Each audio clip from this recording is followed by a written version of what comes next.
I'm working with someone right now who just sold over 20K in her pre-launch. She hasn't sent an email. She hasn't posted anything, but she had a speaking opportunity. We helped her build a presentation that was going to be really compelling, build a pre-sales page that was going to be super compelling, and she pitched at that event, and on that first day got $13,000 in sales, right? So you don't necessarily need to worry about having that 10K email list or the 100K following.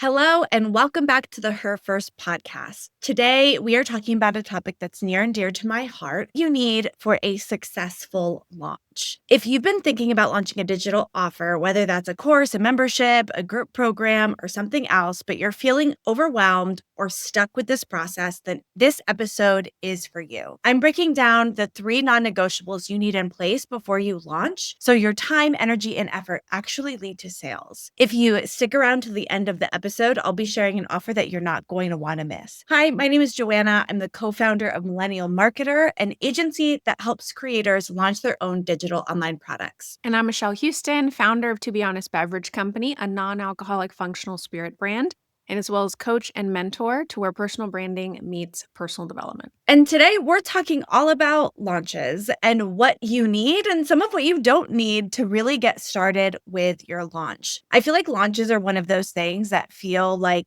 sort of a mystery. All of the gurus have their formula, their thing that they say works and all of that. But today we're going to break it down into its most simplistic form so you can feel ready and prepared to launch. So the first thing that you have to have in order to have a successful launch is an audience with a shared problem. And what I mean by that is you want a group of people who are connected with you in some way that all have a shared problem that they're looking for a solution for. So this could look like an Instagram following, a YouTube following, email list, just a group of people who are interested in you and what you have to offer. So you have some traditional audiences that I just mentioned, like an email list, social following, podcast listeners, folks like that. We've talked a lot on this podcast about different ways to grow those channels, from growing a personal brand to pitching yourself on podcasts. You can look back at some of our old episodes if you're trying to think through the process of how do I even grow an audience. Joanna is your absolute go-to when it comes to the strategy, the organization, and the function of launching. I feel like I have learned so much just by being adjacent to her teachings and the clients that she's worked with via this podcast. I have helped clients launch in the past or set up funnels and do all those things. And let me tell you, when it is a lot of work, there takes a lot of intentionality. There takes clear, direct messaging and marketing. There's so many facets, and it's not just the tech side, but actually crafting and creating an offer that is going to sell, that is going to be marketable to your audience and the person that you want to bring into your orbit and into your programs and products. There is the copy, there is the feel, the design, there's the embodiment of what you're trying to bring to the world and have it reflect who you are, what you're talking about as a personal brand, and all things together, creating that clarity around who you're helping and how you're serving them. So this episode is for you if you feel like you have struggled in the past with launching, if you put a product out in the world and it's gotten zero interest or crickets. Let me tell you that it is not you. There's nothing wrong with you. There's nothing wrong with your expertise, how you craft or create products and programs. But there may need to be some adjustments in your marketing, your messaging, and how you're presenting that offer. So listen in today, take notes, and pay attention. Thank you for that, Michelle. And I think one of the reasons sometimes people get crickets is because they come up with their program before they have an audience. They create something for a group of people that doesn't exist. And I've done this too. So I've launched my own digital products for this audience of people that I'm like, it would be cool to have those people, but I don't have those people's attention yet. So focusing on creating something for the people in your audience is what makes sense. So you can grow a traditional audience like on Instagram, on Facebook, through through a podcast and all of that. And it's a fantastic place to start. But you can also open your eyes to some more non traditional audiences that can help you grow. A lot of times we think, oh, I need 100K on Instagram to be successful. There are lots of options out there. So, some things you can start thinking about of who you could create a digital product to or who you could launch to, think about past clients. If you're a service provider, like what's something you could offer to your client list that would upgrade their experience or take them to the next level? You could also look at friends and colleagues who might be able to promote for you. Maybe you're creating a program and you know 10 people who know 20 people each that might be interested in what you have to offer. You can find affiliates and friends and colleagues to promote your launch for you. Another huge option here that I think is overlooked in the digital space is looking for a business to business launch. And what I mean by that is, say you have a program that's actually worked with a company that had a program that was designed to help their employees best utilize their benefits package. So you could try to get one-off people into that program and say, hey, I'm going to help you best utilize the benefits package that your company offers you. Or you could go to 10 Fortune 500 companies and get them to buy 500 licenses each for your digital product. So you can take a more sales approach and look for business contacts that you can sell your product to. Another thing that I think is a really fast way to grow and find an audience is just look for niche communities that you can contribute to or you're active in. For myself, one great way, and this isn't a digital product, but one great way that I've grown my brand as an agency owner is through Kajabi focused communities. I post in groups, I answer questions, I help, and then people find me and connect with me that way. So you can start to think of some more non-traditional ways that you can grow your audience in a really aligned way. But the key here is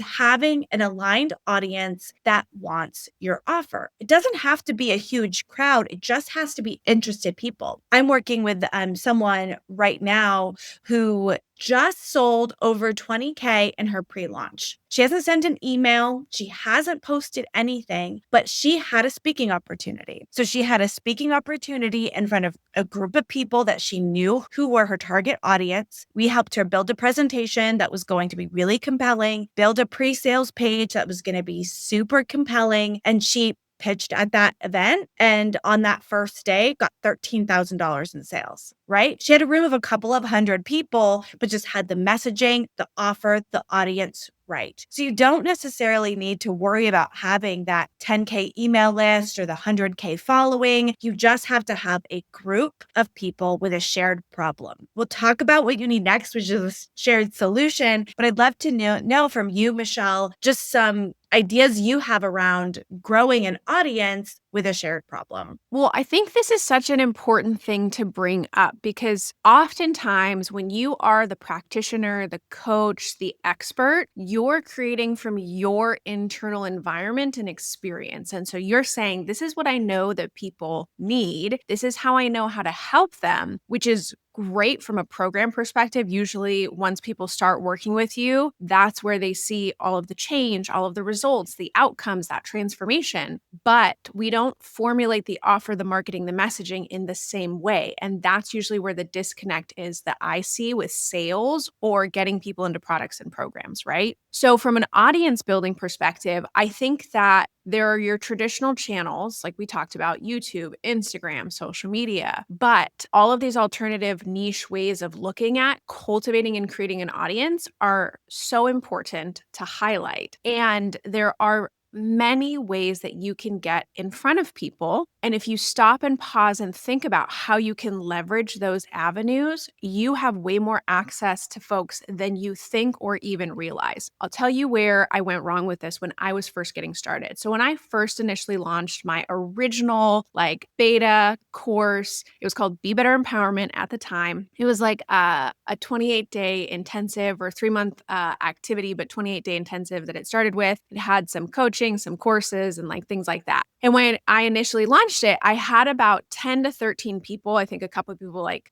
didn't end up following through, but in that range. And I just launched it to my very small Instagram following at the time. I don't know, it was maybe like 300-ish people, and Facebook. So it was my like local community. And then when I went to go launch again, I had already kind of fatigued that audience at that time. Obviously, I could have changed the messaging, changed the approach. I didn't have the awareness in that way at that time. So obviously, I didn't do that. But I started running Facebook ads and really didn't know what I was doing. So I tried to find a new audience, but it didn't really work. The point is that the consistency of kind of collecting, starting to gather, and also build that audience over time is really, really important. I think where a lot of people get stuck with launches, maybe they had a successful first launch, but then it completely fizzled after that, is because you are tiring your audience with that. You need to go to new sources often. You can come back to that audience and they can hear the same messaging sometimes 2, 3, 4 times. But if you have 10,000 people on your email list, you market them one thing, and then next month you market them the same thing, you're not going to get the exact same results, right? Because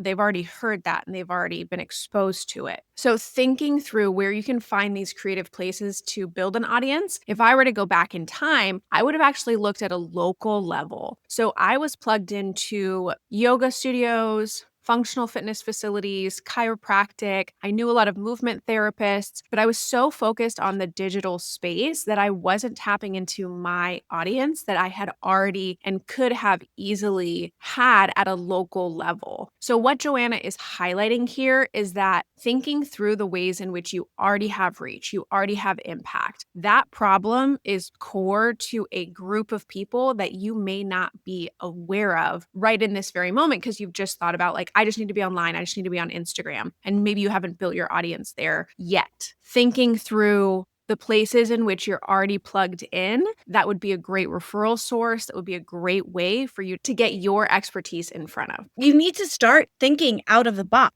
If you just think I'm going to post on Instagram every day and grow, I'm not saying it's not possible, but you're kind of kidding yourself, right? You have to be out there and doing the work and getting things done. I'll give you 2 quick examples of some clients that I've worked with and what they have done to grow an audience in less traditional ways. One, I'm actually helping someone create this, and one did this before she met me. But one of my clients was a professor, and she grew a huge following and grew her email list by doing guest lectures. So she was getting invited to do guest lectures at other universities and other colleges because she was an author. She would get up and speak, share her presentation, and then at the end or throughout, she would give out free resources through her QR code. So she'd have a QR code on the screen, giving out a free ebook or free guide or free something that would then grow her email list. So she wasn't just relying on the algorithm to get her emails. She was out talking, speaking, and directing people into her flow. I'm working with someone right now who has an opportunity to have a bunch of their content shared with like another sort of course creation content house, and they're doing live sessions. And they were talking to me about the fact that like they're going to get tons and tons of questions and they don't have the time to answer all of these questions. They know this content's going to be shown in front of a ton of people. They're going to get a lot of questions and need a way to do it most efficiently in a way that's going to support them. So they could try to do paid sessions, but my recommendation to them and what they're going to do is do YouTube lives. So they're going to invite people to sign up to get notified when they go live on YouTube and actually use the momentum from this other brand promoting their content to drive traffic to their YouTube channel. So you can start to try to open your eyes and think outside of the box.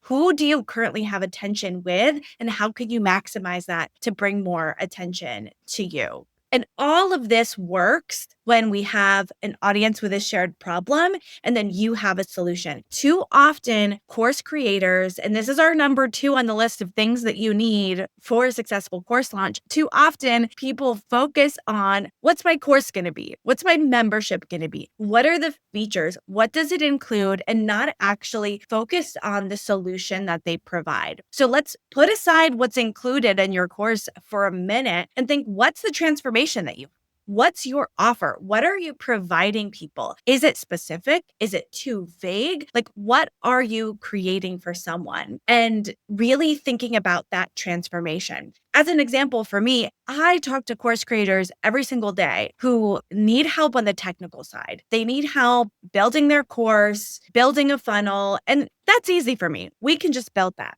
But I also have this problem that people have is, how do I launch? How do I get consistent sales? And I could do custom launch programs for each of them that are going to help them get those sales. But one that's probably not sustainable budget wise for them or sustainable budget wise for me. Why not invite them into a course or membership or program that actually is going to teach them how to launch, give them the tools to launch sustainably, regularly, and all of that, right? I have a shared audience with a shared problem. How do I launch consistently and get sales? And then I say, what's that program? What's that solution that can happen? Not even worrying about the components yet, but what's the solution that you can offer them? This is a key factor that I completely missed when I first started my journey and still am working to learn today. I am like about to deep dive into sales psychology and positioning because I believe it is at the crux of your success in business. When you can market, when you can speak to what someone is going through, be super specific about that and speak to the transformation, the outcomes. So what Joanna's highlighting, audience with a problem. They have something that they need fixed. That's why people buy things, right? I need to wear clothes to work. I'm going to buy clothes for work. I need to put makeup on. I need to buy makeup. Everything that we purchase in the world, even in the like luxury sense of things, are fixing some type of problem or offering a solution to what that person wants, what they desire, what they think they need.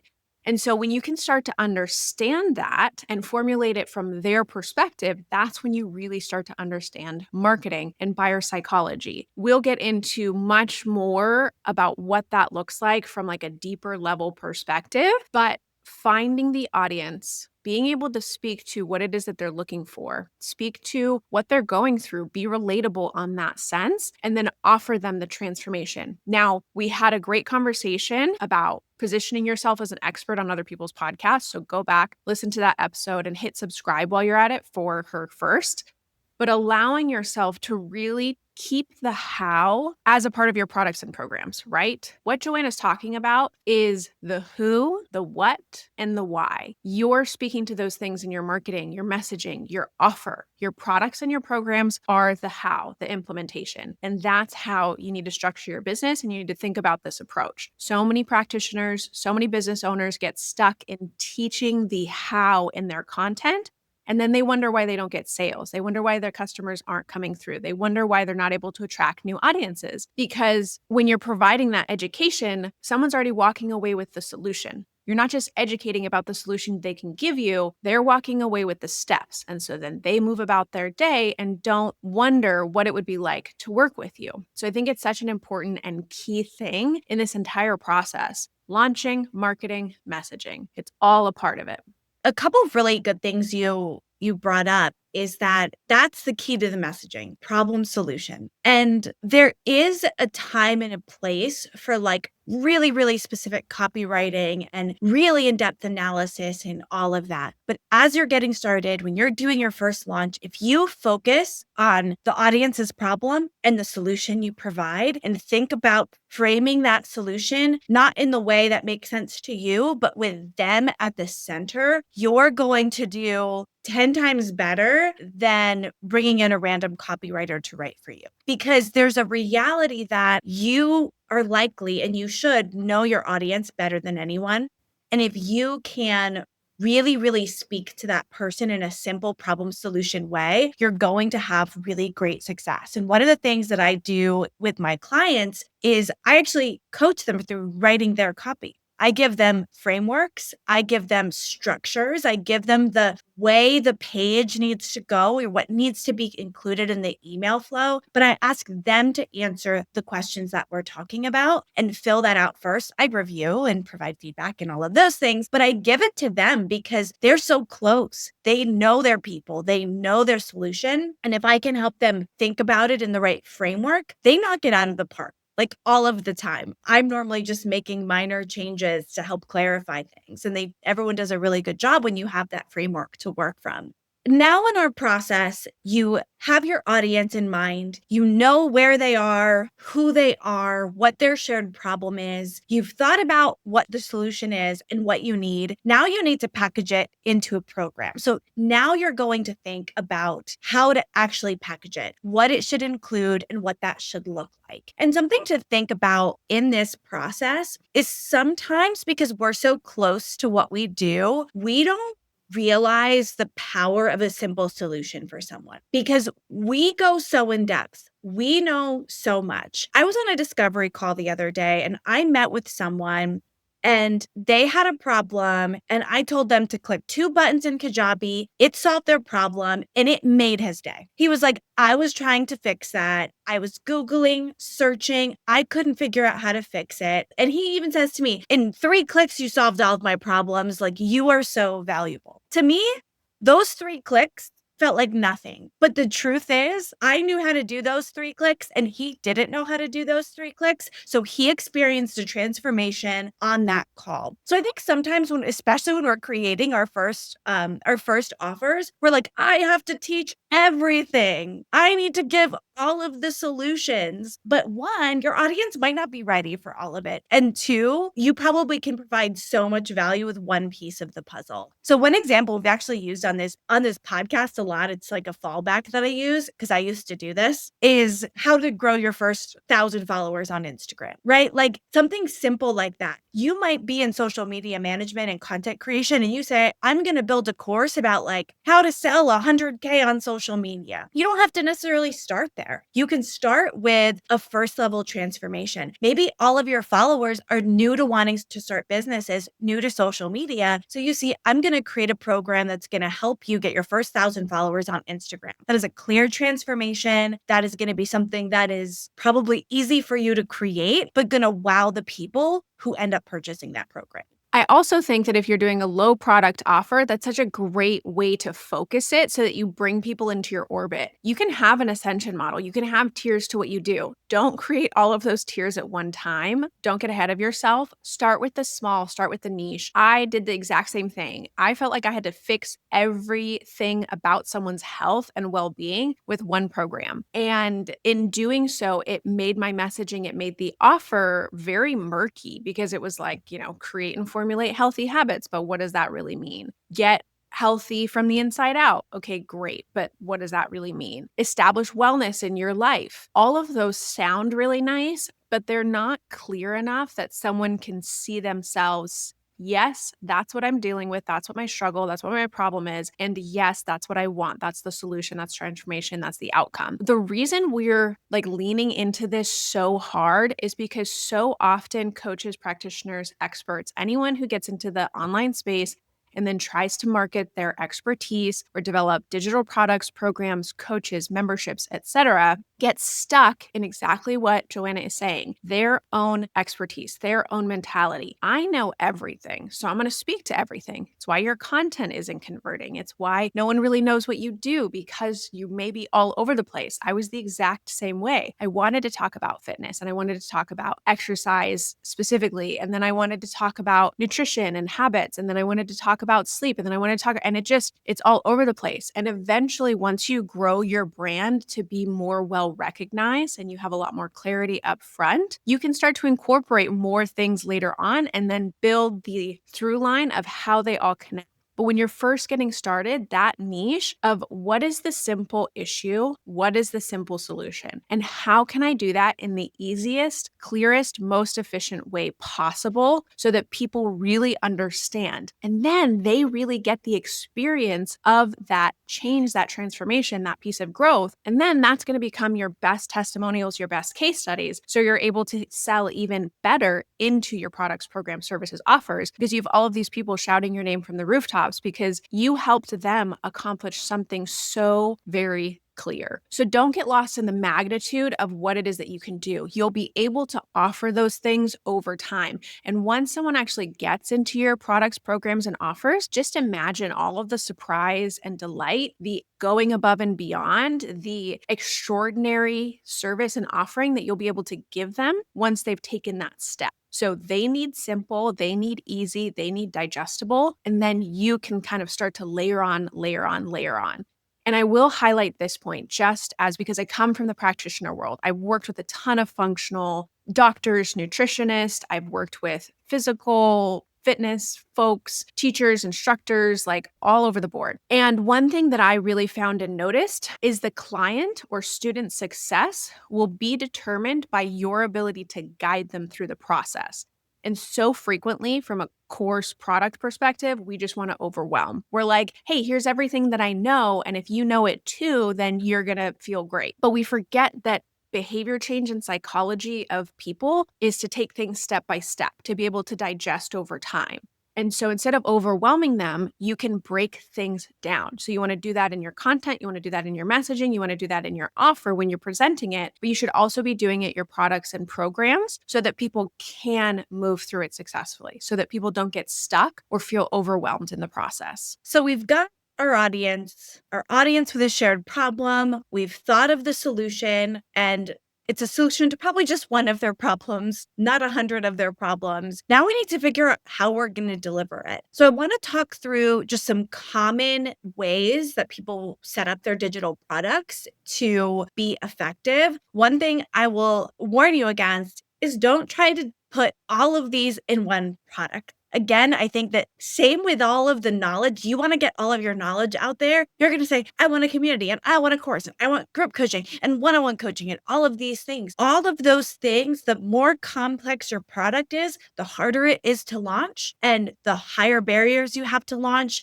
the likelihood you don't launch. And I hate to say this, but I've worked with people that overcomplicate what they're creating. And then it takes 10 times longer than they want it to get out in the world. And if you want to get started, you should get started with something. You can always grow, adapt, change over time. So some common formats to think about. The first is group coaching. Group coaching is maybe you're a one-on-one coach and you just want to start scaling your time a little bit more. So you start doing group coaching cohorts. This is if what the solution you provide needs to be very customized, very high touch. Every case is going to be a little bit different. Group coaching is really good for this. A benefit of group coaching is you don't have to pre-create tons of content and resources. If you have a framework you already follow for your one-on-one coach, you can redo it one to many. The sort of downside of this is if you want people all starting and ending on the same spot, you're going to have a very set in stone launch date where you're like promoting for a cohort. So you're going to be pushing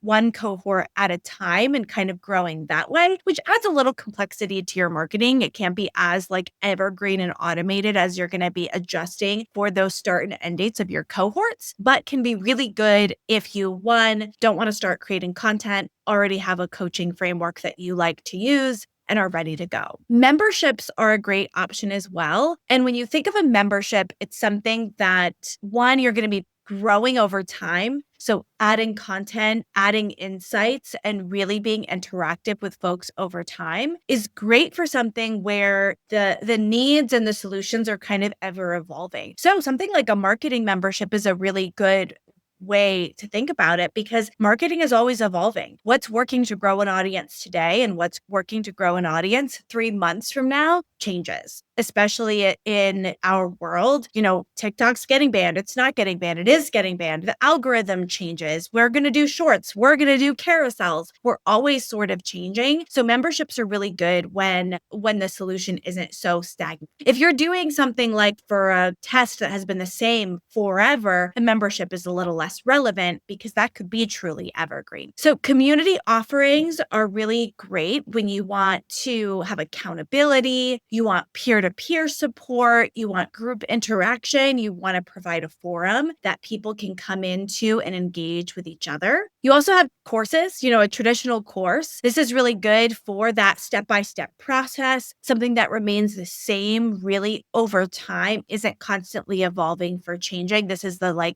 test prep example. The SAT does change occasionally, but is essentially the same exam for many, many, many years, where the same test prep course is going to apply over and over and over again. You can also do one on one programs. So you can find ways to sort of digitize a one on one program with one on one group coaching that has some asynchronous content pieces. That might be a great way for you if you're really just starting to dip your toes into moving from one on one to a more digital offering, by seeing what pieces of your process you can digitize to save time and therefore your money. Those are just some really great common formats to think about, but always again, remember to think with the solution first. What's the solution? And then pick the modality that's going to be right and fit for that particular solution. And knowing that this can change over time. So frequently we start something and think that, oh, for the next 10 years, this is what I have to do. No, you don't. You can start, you can stop, you can change, you can evolve, you can grow. You could have,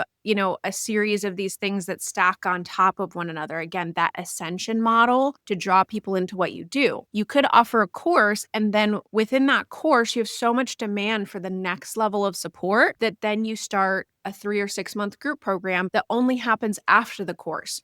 So know that you can continue to change, evolve, grow these offerings over time, and they can adjust to meet your needs. Also, in terms of your desire. One thing that I hear really common in my business groups, masterminds, and with other business owners in the digital space is they feel like they need to. So they launch this membership and it's going great, it's thriving, they're in the 6 or 7 figures, there are people coming into it.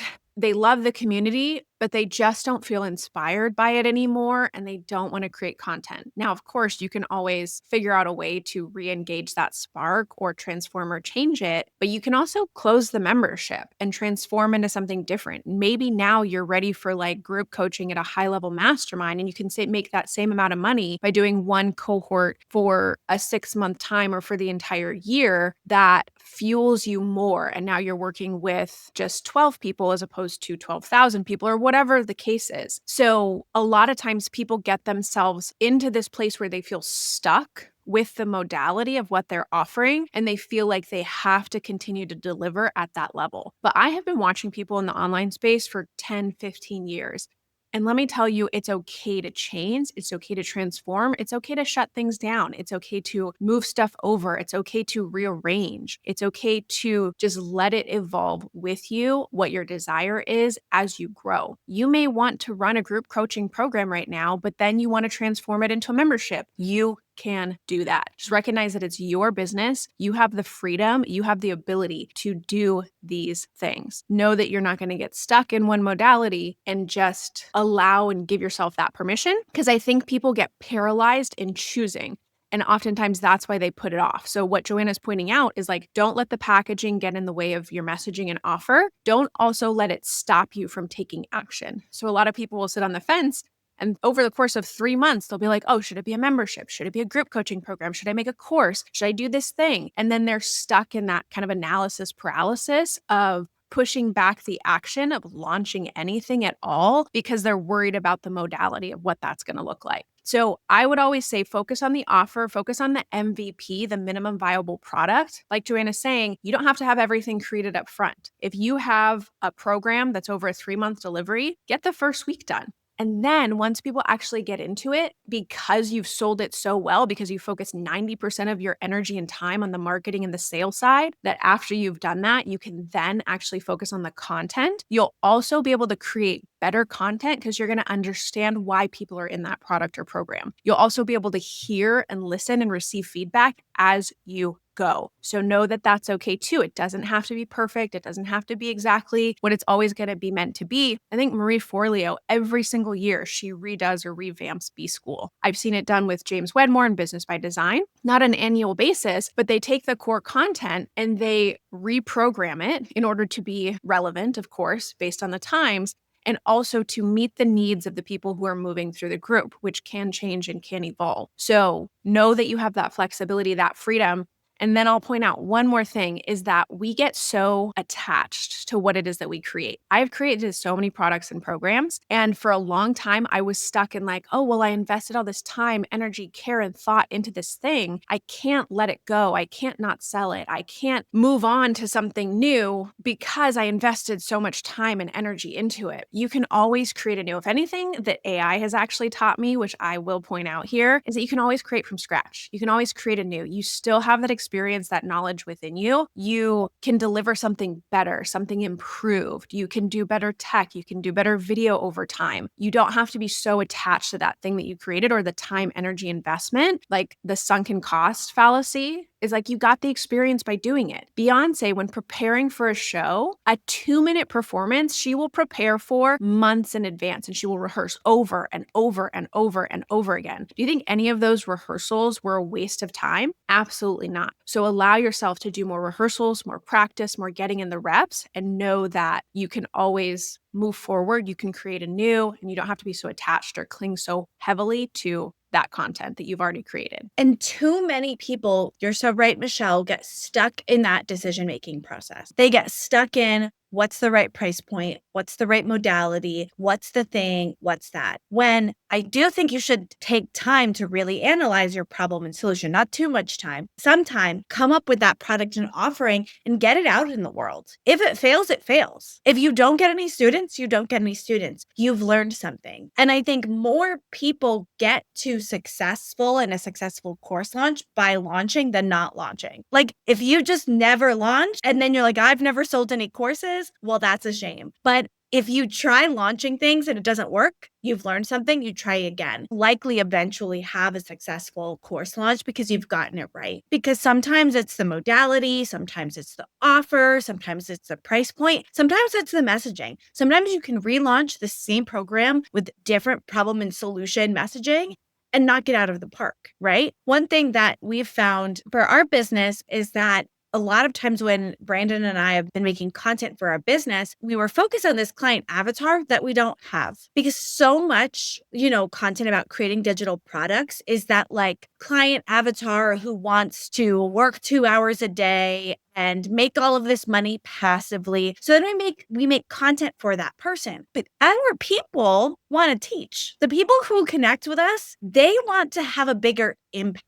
They want to be able to scale their time better, to move from one-on-one to one-to-many. They don't hate working. They like working. They like what they do. They just don't know how to have a bigger impact. So the messaging was wrong. It was a mismatch because we were thinking we were writing to one person when really we should be connecting with the people that already are naturally connecting with us. So you don't always know that unless you launch and fail. And you don't always know that if you don't try in the process. So we've talked a lot about having a shared audience with a shared problem, what that solution could look like, knowing what that solution and transformation is, some ways you can package, and we haven't even talked about launching yet. So now we're going to talk about a launch process. And something that I hear all of the time is people want very complicated launch funnels. I think that there's so many gurus in our space, like Brendan Burchard and Amy Porterfield, who have these very well-known capstone launch formulas that are complicated. They're that for a reason. They can be very, very successful.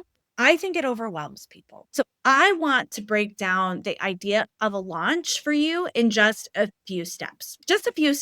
So the first thing I want you to focus on in your launch is a pre-launch strategy. And what I mean by a pre-launch strategy is something that is going to get people excited and deliver value. And it has to have a specific date in mind. So you have a pre-launch where you're going to drive excitement for some sort of event, and I'm putting event in quotes, that's going to be a date and time that gets people excited. Look, evergreen funnels are great. An evergreen funnel where someone gets a freebie, gets into a sales funnel, gets sold a course is something you should have for your program. But there's something about a date and time that I think gets you excited as the course creator and your followers excited that just makes a huge difference. And I've seen this time and again working with folks. So one example of this could be a premiere of a new YouTube video on your YouTube channel. Doesn't have to be a live event. And this is actually a launch strategy that I've used with my clients before. So say you decide you're going to premiere a YouTube video of a new training on your YouTube channel on June 1st. You're going to get everyone really excited about that. You're going to invite everybody to come, say you're going to be live in the chat answering questions, send out emails to your people, do social posts, get people to register so you can send them notifications when they go live, or maybe you're going to give them a bonus, like they get a download, accompanying download if they register, and just push to that June 1st date of getting as many people involved as possible. What that does is I think it gets you excited. It gets you on social media, it gets you talking to people. You're promoting this amazing free thing that you're offering your audience, and you're getting them to show up live. So that's what we call a pre-launch period. Getting people to attend and look forward to something that's free and high value and gets them involved. Then at that free thing, in that moment when you have all of that attention, you're going to share your new product, your new program. Maybe it's a special discount and it's not a brand new thing. You're just relaunching a new program. You're going to, right when you get their attention, share what your special offer is. They're going to get a discount or bonuses or something for signing up, but you're going to present them your solution to their problem in that moment that you've created, that really exciting moment that you've created. And that's your launch event, a place where you're really getting that attention, you're sharing your offer, and you're talking to your people. That can be live, that can be in a chat, that can even be I'm going to share you a one-off video training to your email. You can be really creative with what that launch event can be. And then here's the real moneymaker. You have to have follow-up. If you get everyone to show up and you get everyone to that event and you pitch your program and then it's crickets, you're only going to sell so much. So you need follow-up emails and an end deadline for that offer to really bring it home. And I know what I just shared sounds so simple. It does not sound like rocket science. It sounds like, okay, of course, get people excited about a free thing, then do the free thing, then pitch your program, then follow up with people. It sounds so simple that you think that can't possibly work, but it does. I worked with a client on a launch flow that was focused, like I mentioned, on a YouTube premiere. They had about 10,000 people on their email list, only 700 subscribers on YouTube. And in a simple strategy like that, sold $27,000 of their new course. They got 254 new students in a simple launch strategy like that. And the big, huge selling point of all of this is the sales number is great. I love that sales number. They were happy, they were excited. But what also happens here is you also along the way nurtured your audience. To the people who didn't buy, some great free training from you. They got great free emails. They got all of this value. And so even if they don't buy this time, the next time around, they're going to be primed and ready because they're going to start to kind of get your flow and how you offer things and how you provide solutions to problems. This is one thing that took me way too long to learn is that truly business is so simple. Like the principles and the practices are so simple. We overcomplicate it. We limit it. We make it something that it's not. But all you're essentially doing is you're finding people who want what you're selling and you're selling it to them. Like you're driving traffic, you're presenting an offer, and then you're delivering on that offer. Business is so simple when you break it down that way. And then of course we get into the deeper understandings of sales psychology and marketing messaging and positioning the offer and all those things that we talk about that do take a little bit of finesse and expertise, only because oftentimes people who don't get that right just aren't coming at it from the right experience lens or knowledge lens, right? This is a world that Joanna and I have been in for so long that it's easier for us to be able to see, perceive, change, write, structure things with that in mind. You have a certain level of expertise and awareness, right? Usually as a practitioner, and if you're listening as a coach, as a creator, whatever it is that you do, you've had a skill set that you've built, you've had experiences, you've dealt with clients, you have customers, you've got case studies under your belt. You're going to approach a problem, right? Let's just say someone needs to lose weight as an easy example. You're going to approach it through the lens of all of your experiences, your entire skill set, and everything that you've been able to do successfully up to this point so that in your mind, you're like, it's so simple. We just do this, this, and this, and that's all we need to do. But for the person that's coming to you, it's going to feel complicated and stressful because they've never done it before, right? Joanna's presenting a very similar process to the launch strategy, which she knows and she embodies because she's had experience after experience and customer after customer and successful launch after successful launch. That wasn't always the case. It takes that time, it takes that experimentation. And so for you, you could go through that trial and error on your own, or you could invest in someone who has done it time and time again in order to do it successfully because of that lens. It doesn't mean that you're not going to have that lens at some point. If you are interested, you can learn it. You can read the books, you can do the workshops, you can get the customers, you can trial it on your own, you can go through the many failed launches, you can go through that process. But ultimately, it's very, very simple when you break it down to the basics of that structure, of that simple launch strategy that Joanna laid out. You'll just tend to overcomplicate it, and then you'll get in the weeds of like, oh, well, what about the pages? And what do I say in the emails? And then how do I set that up? And is it going to be automated? And how do I get people to sign up for my webinar? And how do I work a webinar? And how do I do all those things? Sometimes just finding the support for the tech on that side can be really helpful with people who have done it over and over and over again. But don't let yourself get into the weeds. Keep that kind of high vision, that broad strategy in mind. And then you can start to kind of tick things off little by little, one by one as you go. And once you have a strategy that works, you may need something different when you're ready to scale. But when you're selling your first programs, I would say if you're even in the to 50K a month range of course sales, a simple launch strategy is still going to work for you. I've actually run like for corporate companies, like $1 million launches with simple principles. When people get all in the weeds of like, what button color should we use? Or like, how are we going to segment this list? I find the simpler, the better. And there can be a time and place for those much more complicated strategies. But until you're consistently selling, it's not the time and place. When you're consistently selling, then you A/B test, then you add more triggers, then you add those things. Really, when it comes down to it, the launch process, like we've said, really you need three things. You need an audience with a shared problem, a solution, and a simple launch system. And one of those things I'm going to make super easy for you. So I am starting a program called Launch Flow. And Launch Flow is designed to help people like you launch your products in the easiest way possible. See, I've taken all of the design templates, all of the text templates, all of the email templates that I use with my clients, and I'm going to give them to you in this program. So you'll have the frameworks, the structures, and everything you need to launch your programs.